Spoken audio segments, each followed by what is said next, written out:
अस्सलाम वालेकुम नाजरीन, आप देख रहे हैं INN चैनल। मैं हूं शेख अहमद अली। INN चैनल के मैनेजमेंट और पूरे स्टाफ की जानिब से आप सभी को ईद मिलादुन नबी सल्लल्लाहु अलैहि वसल्लम मुबारक। चलिए शुरू करते हैं खबरों का सिलसिला। इराक में चारशंबे के रोज़ एक मैरिज हॉल में आग लगने से 113 लोगों की मौत हो गई।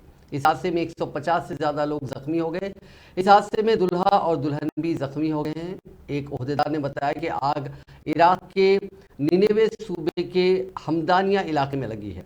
अभी तक आग लगने की वजूहात का पता नहीं चल सका। हालांकि कुछ मीडिया रिपोर्ट्स में बताया जा रहा है कि आतिशबाजी के बाद मैरिज हॉल में आग लगी। जब आग लगी तो वहां करीब 1000 लोग मौजूद थे। आग लगने की इत्तला मिलते ही फायर ब्रिगेड और एम्बुलेंस की कई गाड़ियां मौके पर पहुंच गईं। मकाम वाक़े में फंसे लोगों को निकाला गया। मैरिज हॉल पूरी तरह से खंडर बन चुका था। रेस्क्यू टीम वहां से लाशों को निकाल रही थी। इराक के वज़ीर आज़म मोहम्मद शिया अल सुदानी ने ओहदेदारों से लोगों को जल्द से जल्द मदद मुहैया कराने के अहकाम दिए।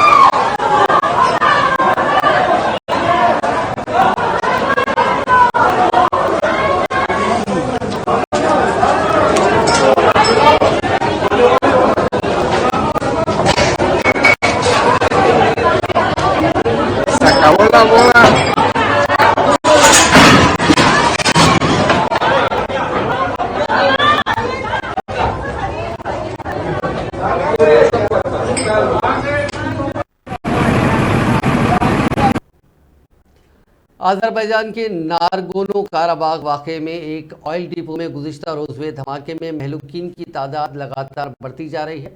ताज़ा तरीन खबरों के मुताबिक अब तक 125 लोगों की मौत हो चुकी है, जबकि सैकड़ों जख्मियों का अब भी अस्पताल में इलाज चल रहा है। काबिल जिक्र है कि काराबाग के अफसरान ने मंगल की सुबह 20 लोगों के हलाक होने की खबर दी थी। हालांकि इसके बाद मुतासरीन की तादाद में तेज़ी के साथ इजाफा हुआ। यह हादसा उस वक्त पेश आया जब इस इलाके को छोड़कर जा रहे वहां के बाशिंदे अपनी कारों में तेल भरवाने के लिए कतार में खड़े थे। इस दरमियान आर्मीनियाई वजारत सेहत का कहना है कि काराबाग की राजधानी स्टीपा नाकरट के पास हुए धमाके में मारे गए लोगों की लाशों को आर्मीनिया ले जाया जा रहा है। इससे कबल मंगल को रेड क्रॉस की बैनुल अक़वामी कमेटी ने कहा था कि धमाके के सबब सैकड़ों अफराद झुलस गए हैं। वाज़ेह है कि इलाके में 3 दहाइयों तक अलहदगी पसंदों की हुकूमत रही। गुज़िश्ता हफ्ते आज़रबैजान की फौज के जरिए मुहिम चलाकर इलाके पर मुकम्मल दावा करने के दरमियान हज़ारों की तादाद में नागोनो काराबाग बाशिंदे हिजरत कर आर्मीनिया पहुंच रहे हैं। इसी दरमियान ऑयल डिपो में ज़बरदस्त धमाके का ये वाक़या पेश आया।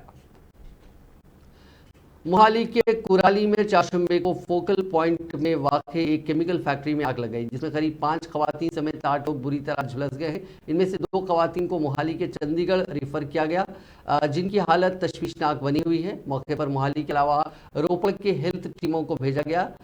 एक काफ़ी मशक्क़त के बाद आग पर काबू पाया गया, लेकिन तेज़ हवा चलने की वजह से फैक्ट्री के अंदर से तेज़ धुआं और आग की लपटें निकल रही थी। मोहाली इंतज़ामिया की तरफ से फैक्ट्री के आसपास बने घरों में रहने वालों को भी वहां से बाहर निकाल दिया गया।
उत्तर प्रदेश के मथुरा रेलवे स्टेशन पर इलेक्ट्रिक ट्रेन को हादसा पेश आया। मंगल की रात तकरीबन 11 बजे जैसे ही ट्रेन मथुरा रेलवे स्टेशन पर पहुंची, मुसाफिर उतर गए। इसके बाद जब लोको पायलट ने ट्रेन स्टार्ट की तो ट्रेन प्लेटफॉर्म पर अचानक चल गई। तमाम तमाम मुसाफिर जो पहले ही ट्रेन से बाहर निकल चुके थे, स्टेशन से भी बाहर निकल गए, जिसकी वजह से एक बड़ा हादसा टल गया। जानो माल का कोई नुकसान नहीं हुआ। स्टेशन हुकाम का कहना है कि मालूम नहीं हो सका कि ट्रेन प्लेटफॉर्म के ऊपर कैसे पहुंची।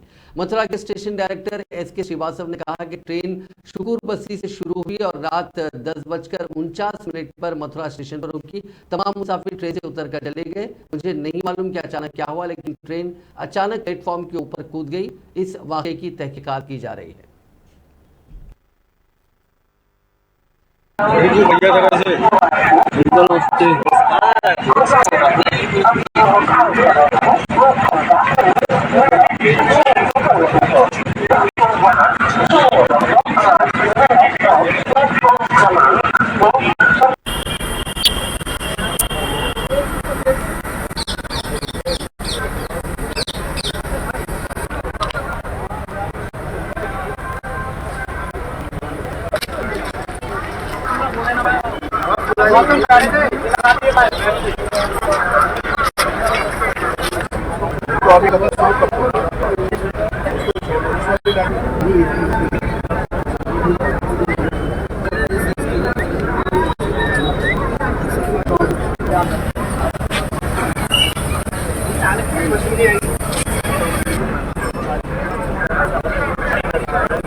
शहर हैदराबाद में आज शाम 4 बजे के करीब बारिश हुई, जिससे ट्रैफिक की आमद और रफ्त में खलल पड़ा।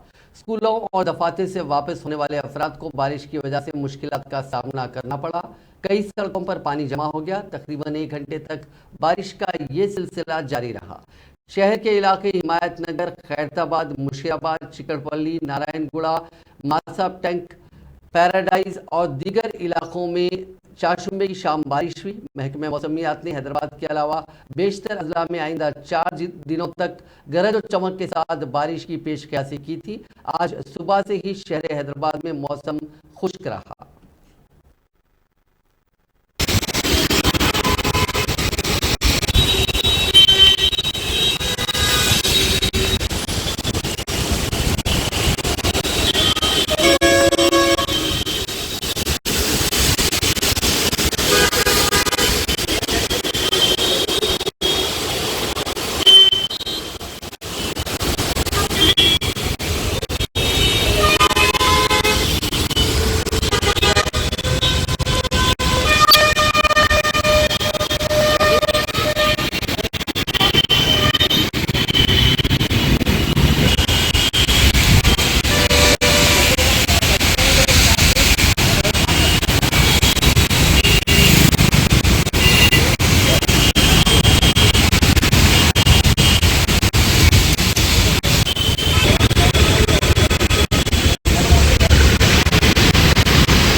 Telangana state teachers eligibility test के नतायज जारी कर दिए गए हैं। नतायज इंतहाई मायूस कुन रहे। पेपर 1 में 36.89% और पेपर 2 में सिर्फ 15.30% उम्मीदवारों ने कामयाबी हासिल की। टीएस स्टेट पेपर 1 में 2,23,582 उम्मीदवारों ने इम्तिहान लिखा था, जिसमें 82,400 89 उम्मीदवारों ने कामयाबी हासिल की। इसी तरह पेपर 2 में 1,90,47 उम्मीदवारों में से सिर्फ 29,073 उम्मीदवार कामयाब करार दिए गए। पेपर 2 में मैथ्स और साइंस के 1,01,134 के मिला सिर्फ 18,864 उम्मीदवार क्वालिफाई हुए, जबकि सोशल स्टडीज में 88,913 के मिला 10,199 उम्मीदवारों को कामयाबी मिली। ये इम्तिहान 15 सितंबर को हुए थे और टेट प्राइमरी की 20 सितंबर को जारी की गई थी। उम्मीदवारों से 23 सितंबर तक एतराज़ात वसूल किए गए थे। उम्मीदवार सरकारी वेबसाइट ts.cgg.gov.in पर नतायज मुलाहिजा कर सकते हैं। हुकूमत तेलंगाना को उस वक्त एक धक्का लगा जब रियासती हाईकोर्ट ने चाशुम्बे को वाहिद रुकनी जज के उस हुक्म को चैलेंज करते हुए दाखिल करदा दरखास्त मुस्तरद कर दी, जिसके जरिए तेलंगाना पब्लिक सर्विस कमीशन की जानिब से रवां साल ग्रुप 1 फिल्म इम्तिहान मनसूख करने का हुक्म दिया गया था। जस्टिस अभेंद्र कुमार शावली और जस्टिस अनिल कुमार पर मुश्तमिल डिवीजन बेंच ने सिंगल बेंच के हुक्म को बरकरार रखते हुए पब्लिक सर्विस कमीशन को दोबारा इम्तिहान मुनक्किद करने की हिदायत दी। पब्लिक सर्विस कमीशन ने इम्तिहान की मनसूखी से मुतालिक जस्टिस पी माधवी देवी के हुक्म को चैलेंज करते हुए दरखास्त दाखिल की थी। डिवीजन बेंच ने पब्लिक सर्विस कमीशन पर बरहमी जाहिर करते हुए कहा कि पहला इम्तिहान पर्चे सवाल के लीक की वजह से मनसूख किया गया, इसके बावजूद एहतियाती इक़दाम नहीं किए गए। अदालत ने इम्तिहान के इनेकाद के तरीक़ेकार पर भी नाराजगी जाहिर की। अदालत ने पब्लिक सर्विस कमीशन से पूछा कि वो नोटिफिकेशन के जरिए ऐलान के बावजूद बायोमेट्रिक सिस्टम पर अमलावरी में क्यों नाकाम रहा। बेंच ने पूछा कि पब्लिक सर्विस कमीशन ने अपने नोटिफिकेशन की ही क्यों खिलाफ वर्जी की। अदालत ने रिमार्क किया कि बेरोजगार लाखों नौजवानों ने एक तवील इंतजार के बाद इम्तिहान लिखा था और जिस अंदाज से इम्तिहान मुनक्किद किया गया, इससे उन बेरोजगार उम्मीदवारों की उम्मीदों पर पानी फिर गया। हाईकोर्ट ने बेरोजगार नौजवानों की जिंदगियों से खेलने के लिए पब्लिक सर्विस कमीशन पर बरहमी का इजहार भी किया। कबल अजीज सिंगल बेंच ने इम्तिहान मनसूख कर दिया था। चंद उम्मीदवारों की दाखिल करदा दरखास्तों पर यह फैसला किया गया था, जिसमें इल्जाम आयद किया गया था कि इम्तिहान के इनेकाद में कई खिलाफ वर्जियां हुई हैं। उम्मीदवारों ने शिकायत की थी कि बायोमेट्रिक हाजिरी पर अमलावरी नहीं की गई और OMR शीट पर उम्मीदवारों के हॉल टिकट नंबरात की तस्वीर नहीं थी। 503 जायदादों के लिए यह इम्तिहान 11 जून को मुनक्किद हुआ था। तेलंगाना की हुक्मरान जमात BRS, जिसने जारिया साल के आखिर में होने वाले असेंबली इंतखाबात के सिलसिले में 119 हल्कों के मिन जुमला 115 सीटों के उम्मीदवारों के नामों का ऐलान कर दिया है। बताया जाता है कि बकिया 4 सीटों पर उम्मीदवारों के नामों को हतमी शक्ल दे दी है। इसके जल्द ही बाकायदा ऐलान की तवक्को है। जराये के मुताबिक मल्काजगिरी हल्के से वजीर मल्ला रेड्डी के दामाद राजशेखर रेड्डी, जनगांव से पुला राजेश्वर रेड्डी, नरसापुर से सुनीता लक्ष्मण रेड्डी को उम्मीदवार के तौर पर मैदान में उतारने का फैसला किया गया। साथ ही हल्के गोशा महल से भी उम्मीदवार के नाम को हतमी शक्ल देने की तला है। इस तरह बकिया 4 उम्मीदवारों के साथ ही BRS की दूसरी लिस्ट भी फाइनल हो जाएगी। Rajasekhar Reddy Malkajgiri BRS parliamentary party के इंचार्ज है। इस हल्के से पार्टी के उम्मीदवार M हनुमंत राव थे, ताहम उन्होंने पार्टी से इस्तीफा दे दिया। उसी के पेश नज़र उस हल्के से पार्टी ने राजशेखर रेड्डी को उम्मीदवार बनाने का फैसला किया है।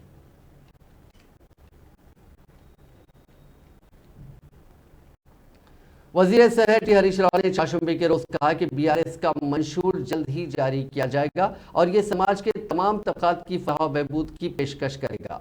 वो तुपरान में आचार्य कोंडा लक्ष्मण बाबूजी के यौम पैदाइश के मौके पर उनके मुजस्समे की नकाब कुशाई के बाद एक मीटिंग से खिताब कर रहे थे। हरीश राव ने तेलंगाना के लिए बाबूजी की कुर्बानियों और गरीबों के लिए उनकी लड़ाई की तारीफ की। उन्होंने ये भी कहा कि तेलंगाना हुकूमत कोंडा लक्ष्मण बाबूजी की यौम पैदाइश और यौम वफात का सरकारी तौर पर एहतमाम कर रही है। हरीश राव ने कहा कि तेलंगाना वाहिद रियासत है जिसने कोविड-19 वबाई इमराज के दौरान भी अपनी फलाही स्कीमात और तरक्याती मंसूबों को जारी रखा। हरीश राव ने तुपरान के अपने दौरे के हिस्से के तौर पर मनोहराबाद में 9 तामीर शुदा PHC का भी इफ्तिताह किया। చెల్లెలకు అన్నదమ్ములకు అందరికీ పేరు పేరున నమస్కారం తెలియజేస్తా ఉన్నా। అమ్మ మీరు CPI పార్టీ అక్క చెల్లెలు మీరు ఉండండి, చెప్తా మీ ముచ్చట మీకు మంచిగా తృప్తిగా చెప్తా। 5 నిమిషాలు ఓపిక పట్టండి చెప్తా। అమ్మా మీరు టీవీ కోసం కావాలా నిజంగా పని కావాలన్నా? పని కావాలంటే ఆగుని మీ ముచ్చట చెప్తా। 5 నిమిషాలు ఓపిక పట్టండి చెప్తా। ఈరోజు చాలా మంచి పని చేసుకున్నాం। తాండూరులో మా తమ్ముడు రోహిత్ రెడ్డి కోరిక మేరకు 25 కోట్ల రూపాయలతో నర్సింగ్ కాలేజీ మంజూరు చేసుకొని శంకుస్థాపన చేసుకున్నాం. అంతేకాదు తాండూరులో ఇవాళ 10 కోట్ల రూపాయలతోని 4 సబ్స్టేషన్లకు కూడా శంకుస్థాపన చేసుకున్నాం. మరి ఈరోజు తాండూరు वजीर इंडस्ट्रीज व IT KT रामाराव ने मुत्तहदा अरब अमारात के मशहूर लुलु ग्रुप के चेयरमैन यूसुफ अली के साथ मिलकर शहर के कुकटपल्ली इलाके में लुलु ग्रुप की जानिब से कायम करदा मॉल और हाइपर मार्केट सेंटर का इफ्तिताह किया। इस मौके पर मुनक़दा तकरीब से खिताब करते हुए KTR ने कहा कि तेलंगाना रियासत तरक्की के मामले में मुल्क भर के लिए मिसाली साबित हो रही है। बैनुल अक़वामी शोहरत याफ्ता लुलु ग्रुप की जानिब से तेलंगाना में सरमायाकारी पर काफ़ी मसरत हो रही है। उन्होंने कहा कि रियासत की हुकूमत की आसान इंडस्ट्रियल पॉलिसी की वजह से मुल्क और बैरून मुल्क के कई कंपनियां और इदारे तेलंगाना में सरमायाकारी को अव्वलीन तरजीह दे रहे हैं।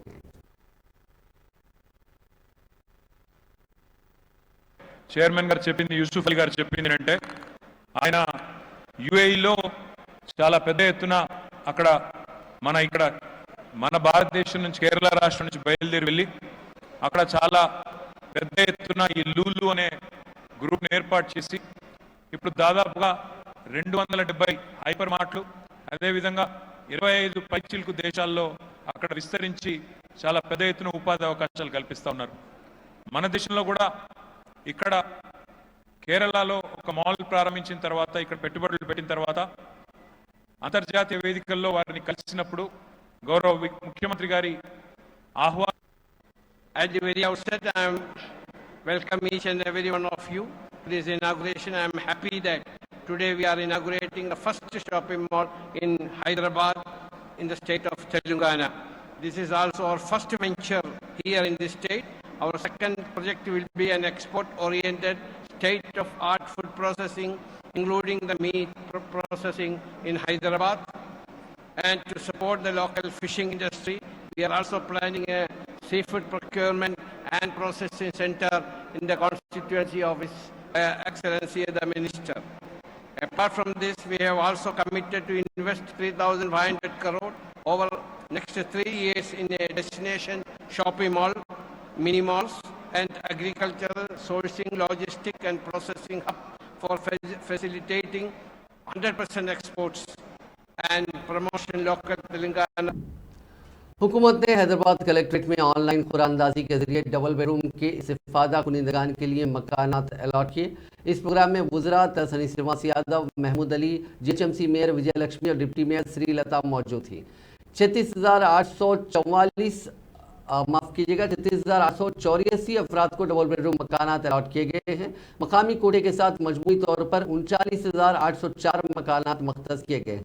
2 अक्टूबर को मुंतखब अफराद में मकानात तकसीम किए जाएंगे। इस मौके पर वुज़रा ने खिताब करते हुए कहा कि रियासती हुकूमत की जानिब से गरीबों को डबल बेडरूम मकानात फराहम करने के लिए मकानात की तामीर का काम नहीं रुकेगा। 30,000 से ज़्यादा मकानात की तामीर की जा रही है। डबल बेडरूम मकानात की तामीर के लिए 9,600 करोड़ रुपए खर्च किए गए। उन्होंने कहा कि वज़ीर आला चंद्रशेखर राव का मानना है कि रियासत में हर एक के पास अपना ज़ाती मकान होना चाहिए। रियासती वजीर तहसीन श्रीनिवास यादव ने कहा कि जो काम पिछले 50 वर्षों में नहीं हुए वो काम पिछले 9 वर्षों में हुए हैं। वजीर मौसूफ ने शहर हैदराबाद के बेगमपेट डिवीजन के पार्टी गुड्डा में 6 करोड़ रुपए की लागत से तामीर करदा लेक फ्रंट पार्क का इफ्तिताह अंजाम दिया। इस मौके पर खिताब करते हुए उन्होंने कहा कि बेगमपेट इलाके में गरीबों के मकानात की मरम्मत की जिम्मेदारी उनकी है। उन्होंने कहा कि 10 एकड़ अराजी पर यह खूबसूरत लेक फ्रंट पार्क तामीर किया गया है। चीफ सेक्रेटरी शांति कुमारी ने वज़ीर आज़म नरेंद्र मोदी के आइंदा माह के पहले हफ्ते में रियासत के दौरे के पेश नज़र ओहदेदारों को मुताल्लिक़ा महकमेजात के साथ करीबी इश्तराक के जरिए नक़ाए से पाक इंतजामात की हिदायत दी। चीफ सेक्रेटरी ने एक आला सतही इजलास की सदारत करते हुए वज़ीर आज़म के दौरे के सिलसिले में इंतजामात का जायजा लिया। वज़ीर आज़म कौमी शाहरा 365 खम्मम सूर्यापेट रोड को कौम के नाम मालूम करेंगे। वो वरंगल खम्मम और खम्मम विजयवाड़ा कौमी शाहरा की ग्रीनफील्ड एक्सेस कंट्रोल हाईवे का संग बुनियाद भी रखने वाले हैं, जो नागपुर विजयवाड़ा इकोनॉमिक कॉरिडोर का एक हिस्सा है। इसके अलावा वज़ीर आज़म कई और तरक्याती प्रोग्रामों का इफ्तिताह अंजाम देंगे। तेलंगाना के डीजीपी अंजनी कुमार ने मौजूदा पुलिसिंग के चैलेंजेस से निपटने के लिए हालात के मुताबिक नए तौर तरीकों के मुताबिक काम करने और समाज से ताउन हासिल करने को वक्त की ज़रूरत करार दिया। उन्होंने नेल्सन यूनिवर्सिटी ऑफ लॉ में बदलते समाज में पुलिसिंग मुख्तलिफ सतहों पर चैलेंजेस के मौजू पर लेक्चर देते हुए कानून नाफिज करने वाली एजेंसियों और मुख्तलिफ तबकात के दरमियान इश्तराक की अहमियत को उजागर किया ताकि अवाम की सलामती और उनमें भरोसे को यकीनी बनाया जा सके। उन्होंने तुलबा, फैकल्टी और शुरा के साथ बामहीने बातचीत और अपनी महारत के इजहार का मौका देने पर यूनिवर्सिटी की सताइश की। उन्होंने अहम समाजी मसाइल पर तबादला ख्याल के लिए यूनिवर्सिटी के मुस्तहकम अहद की भी सराहना की। प्रोफेसर एस देवरा, वाइस चांसलर यूनिवर्सिटी और दूसरे इस मौके पर मौजूद थे। तेलुगुदेशम पार्टी के कौमी जनरल सेक्रेटरी एन लोकेश ने Amravati inner ring road allotment scam में आंध्र प्रदेश हाई कोर्ट में जमानत कबल गिरफ्तारी के लिए दरखास्त दाखिल की। इस स्कैम में लोकेश का नाम मुलजिम नंबर 14 की हैसियत से शामिल किया गया है। तेलुगुदेशम लीडर के वकील ने लोकेश की तरफ से दरखास्त दाखिल की, जो फिलवक्त नई दिल्ली में है। पेशरफ तेलुगुदेशम हुकूमत पर इल्जाम है कि मुजवजा दारुल हुकूमत अमरावती में इनर रिंग रोड की तनसीब के नाम पर बड़े पैमाने पर बेकायदगियाँ की गई थी। बाद APCID ने YSR कांग्रेस के रुकन असेंबली ए रामकृष्णा रेड्डी की शिकायत पर एक केस दर्ज किया था और विजयवाड़ा में ACB की अदालत में एक मेमो दाखिल करते हुए सदर तेलुगुदेशम पार्टी चंद्रबाबू नायडू का नाम मुलजिम नंबर 1, साबिक वजीर P नारायणा का नाम मुलजिम नंबर 2 और लोकेश का नाम मुलजिम नंबर 14 की हैसियत से शामिल किया था। तेज रफ्तार मोटरसाइकिल बेकाबू होकर सड़क के किनारे लगे सीमेंट के पोल से टकरा गई। इस हादसे में एक डांसर हलाक और दूसरा नौजवान शदीद जख्मी हो गया। यह हादसा आंध्र प्रदेश के पालनाडु जिले के तुंगापाडु चिट्टप्पा के करीब पेश आया। पुलिस के मुताबिक BC कॉलोनी में वाक़े विनायक मंडप में रक्स के प्रोग्राम का एहतमाम किया गया। नरसमपेट की 20 साला M अश्विनी ने इस प्रोग्राम में डांस किया। प्रोग्राम के बाद वो एक नौजवान की 2 व्हीलर पर नरसरावपेट के लिए रवाना हुई। उनकी बाइक जब तुंगापाडु के करीब पहुंची तो नौजवान ने उसका तवाजुन खो दिया और ये गाड़ी सड़क के किनारे सीमेंट के पुल से टकरा गई। हादसे के नतीजे में गाड़ी की पिछली सीट पर सवार अश्विनी सड़क के किनारे नहर में गिर गई, जिसके नतीजे में वो मौके पर ही हलाक हो गई।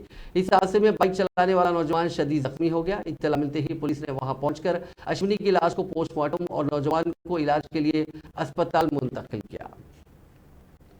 जिले निजामाबाद में नेशनल हाईवे पर एक ATM से लाखों रुपए लूट लिए गए। ये वाकया पोचम पहाड़ के करीब नेशनल हाईवे 44 पर कल रात पेश आया।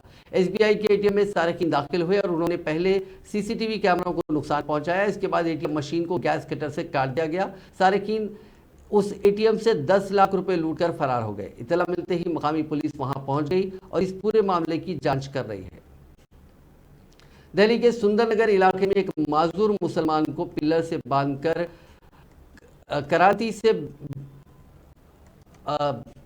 माफ कीजिएगा, दिल्ली के सुंदरनगर इलाके में एक माजूर मुसलमान को पिलर से बांधकर इतनी बेरहमी से पीटा गया कि उसकी मौत हो गई। पुलिस ने इस मामले में कत्ल का केस दर्ज किया। मकतूल की शिनाख्त मोहम्मद इसरार के तौर पर की गई, जो जहनी तौर पर मुतासिर बताया गया। वाकई का वीडियो सोशल मीडिया पर वायरल हो गया। इल्जाम आयद किया जा रहा है कि नौजवान गणेश पेंडॉल से पैसों की चोरी की कोशिश कर रहा था, जबकि बास का कहना है कि वो प्रसाद लेने के लिए आया था, इसीलिए उसे पीट पीट कर हलाक कर दिया गया। वीडियो में कई लोग मुतासिरा को लाठियों से पीटते हुए नजर आ रहे हैं। इस वाकये के मंजर आम पर आने के बाद किसी भी नाखुशगवार वाकये को रौनुमा होने से रोकने के लिए इलाके में बड़ी तादाद में पुलिस एहलकार तैनात कर दिए गए हैं। पुलिस इलाके की CCTV फुटेज की जांच कर रही है ताकि वाकये के जिम्मेदारों की शिनाख्त की जा सके। मशहूर होने की तरकीब ने एक फौजी और उसके साथी को जेल भेज दिया। पुलिस ने बताया कि मंगल के रोज केरला में एक हिंदुस्तानी फौजी और उसके दोस्त के साथ मुबैना तौर पर 6 अफराद की जानिब से उसकी पीठ पर PFI हरूफ लिखने और हमला करने की शिकायत मिली थी, जो शिकायत बाद में जांच के बाद झूठी साबित हुई। पुलिस ने बताया कि खुद फौजी ने ये साजिश रची थी ताकि उसे इसकी खूब पब्लिसिटी मिले और उसे उसका फायदा मिले। Army Jawan Shine arrested, sir? Yeah, he is arrested. His complaint Sir, just a second. 1 second. 1 second. he filed a complaint before the Kadakal police station, and during the course of investigation, it is revealed that his complaint was false. And on the basis of that, he was arrested today, and one of his friend Doshi is also arrested. Sir, what is the reason for them? You see, he is an army personnel, and he Congress के साबिक सदर राहुल गांधी ने चारशंबे के रोज अपने YouTube channel पर Anand Vihar railway station पर गुज़िश्ता दिनों कुली तबके से हुई मुलाकात की वीडियो शेयर की। इस वीडियो में वो कुलियों के साथ बातचीत करते हुए और उनके मसाइल को समझने की कोशिश करते हुए दिखाई दे रहे हैं। दरअसल राहुल गांधी ने गुज़िश्ता 21 सितंबर को आनंद विहार रेलवे स्टेशन पर कुलियों से बातचीत की थी और उनके मसाइल पर तबादला ख्याल किया था। ये आपको कैसे चोट लगी? ये सर एक ठेले से लग गए थे। कब भाई? ये करीब 4-5 साल हो गए सर। कहाँ पे दर्द होता है? ये कहाँ? घुटनों में यहाँ होता है। कहाँ? यहाँ पे हाँ जी, ये वाला जॉइंट पे जोन बिल्कुल हिले पड़े, हाँ बिल्कुल हिले पड़े। सर में भी ये सब वजन तो है ही। अब यहाँ तो लेकिन मजबूरी सामने है कि बच्चों को फिर तो भरना पड़ेगा। इंश्योरेंस है आपका? नहीं, कोई मेडिकल सुविधा नहीं है सर। कोई मेडिकल नहीं, कोई चोट लगे तो लग गई। स्टेशन में कितने कुली? और सर दिल्ली में सर और पेट पसार के हम सो नहीं सकते रात को, सब दिन मेहनत करते हैं। अगर बाथरूम में अपने घर से भागकर तो हम सारे पूरी पैसे इकट्ठे करके उसको अपना टिकट दिलवा के घर भी भेजते हैं। हमें नौकरी अगर मिले तो हमारे बच्चों का, हम भी चाहते हैं हमारे बच्चे पढ़े लिखे हों। मैंने टेक्सटाइल डिजाइनिंग में इंजीनियरिंग की है, इसने पॉलिटेक्निक की है, ये इसने सर इंजीनियरिंग किया है। आपने इंजीनियरिंग किया जी, वो उसको यूज कभी नहीं किया। नौकरी नहीं है, क्या करें? ग्रेजुएशन में कौन सी इंजीनियरिंग की आपने? इलेक्ट्रिकल। तो आपके मुताबिक वो जाया हो गया या उसका कोई फायदा मिला? कोई फायदा नहीं मिला सर। कोई मजदूरी करनी पड़ती है। सर जी पास मिलता है, वो 5 महीने का मिलता। सदर जमहूरिया द्रौपदी मुर्मू ने आज कहा कि शहरों पर दबाव कम करने के लिए शहरों की तरह दही इलाकों में भी सेहत, तालीम और बुनियादी सहूलियात फराहम की जानी चाहिए। सदर जमहूरिया इंडिया स्मार्ट सिटी एनक्लेव्स 2023 से खिताब कर रही थी। इस दौरान मध्य प्रदेश के गवर्नर मंगूभाई पटेल, वज़ीर आला शिवराज सिंह चौहान और हाउसिंग और शहरी उमूर के मरकजी वजीर हरदीप सिंह पुरी भी मौजूद थे। इस दौरान सदर जमहूरिया ने स्मार्ट सिटी से मुतालिक मुख्तलिफ ज़मरों में 66 अवार्ड्स भी पेश किए। इंडिया स्मार्ट सिटीज कॉन्क्लेव 2023 में आप सबके बीच आकर मुझे बहुत प्रसन्नता हो रही है। मैं आज के सभी पुरस्कार विजेताओं को बहुत बहुत बधाई देती हूँ। मुझे खुशी है कि इंदौर ने भारत के सबसे स्वच्छ शहर के रूप में अपना स्थान बनाए रखा है। अब तो इंदौर देश की स्मार्ट सिटी में भी सबसे ऊपर है। मैं इंदौर के सभी निवासियों, जनप्रतिनिधियों, प्रशासन के अधिकारियों, केंद्र सरकार से संबंध विभागों तथा अन्य सभी स्टेक होल्डर्स की सराहना करती हूँ। उनकी कर्तव्यनिष्ठा के परिणाम स्वरूप प्रदर्शन की विभिन्न श्रेणियों में इंदौर प्रथम स्थान पर है। मुझे इस आकलन से अवगत कराया गया है कि वर्ष 2047 तक भारत की शहरी आबादी लगभग 40 करोड़ से बढ़कर 87 करोड़ से अधिक हो जाएगी। तो हमारे 50% से अधिक देशवासी शहर क्षेत्र में रहेंगे। भारत के शहर आज देश की जीडीपी में लगभग 2/3 योगदान कर। चीफ मिनिस्टर के चंद्रशेखर राव ने मीलादुन नबी सल्लल्लाहु अलैहि वसल्लम के मौके पर मुसलमानों को मुबारकबाद पेश की। अपने एक बयान में चीफ मिनिस्टर ने कहा कि मुसलमान हज़रत मोहम्मद मुस्तफ़ा सल्लल्लाहु अलैहि वसल्लम की यौम विलादत को सबसे ज़्यादा बाबरकत दिन समझते हैं और मुस्लिम तबके का मानना है कि अल्लाह ताला ने मोहम्मद सल्लल्लाहु अलैहि वसल्लम को अमन का पैगाम फैलाने के लिए आखिरी नबी के तौर पर मुंतखब किया। चीफ मिनिस्टर ने ख्वाहिश जाहिर की कि पैगम्बर इस्लाम की तालीमात अमन, हमदर्दी, मजहबी सोच, खैरात और तमाम इंसानों की मसावत पूरी दुनिया में फैले। चीफ मिनिस्टर ने कहा कि रियासती हुकूमत की तरफ से मुसलमानों की समाजी, इक़्तिसादी और तरक्की के लिए शुरू की गई स्कीमों के मतलूबा नतायज बरामद हो रहे हैं। चीफ मिनिस्टर ने वाज़ेह किया कि हुकूमत तेलंगाना की गंगा जमनी तहजीब के जज्बे को बरकरार रखने की कोशिश जारी रखी हुई है। नाज़रीन, इस न्यूज़ बुलेटिन में बस इतना ही। आप देखते रहिए INN चैनल।